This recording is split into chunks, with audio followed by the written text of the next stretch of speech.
Breaking news है। लाड़काने में अवां सां शेयर कयूं पिया। मुनशियात केस में जेल भोगींदड़ कैदी फौत थी वियो।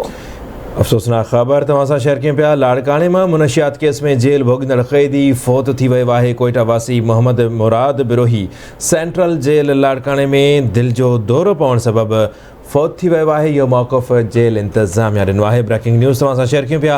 लाड़काने में मुनशियात केस में जेल भोगींदड़ कैदी मोहम्मद मुराद बिरोही दिल जो दौरो पवण सबबि फौत थी वियो आहे।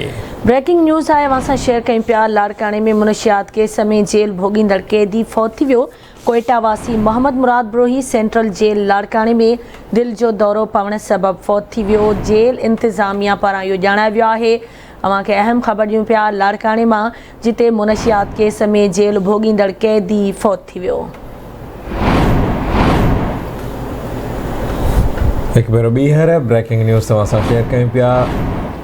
कैदी फौत थी वियो आहे। कोयटा वासी मोहम्मद मुराद बिरोही सेंट्रल जेल लाड़काने में मुबैना दिल जो दौरो पवण सबबि फौत थी वियो आहे। तफ़सील मालूम कंदासीं। लाड़काने मां आवाज़ न्यूज़ रिपोर्टर रशीद समूह असां लाइन ते मौजूद आहे। रशीद, कहिड़ा तफ़सील आहिनि, आगाह कजो।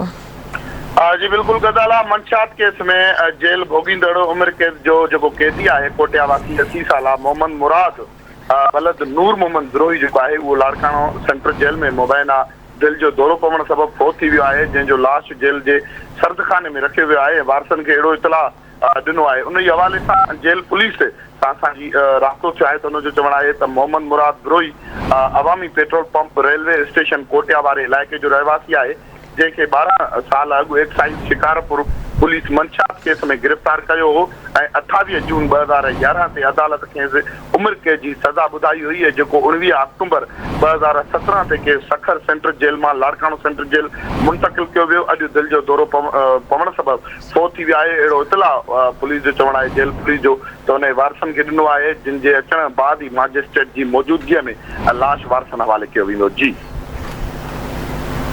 वॾी महिरबानी रशीद।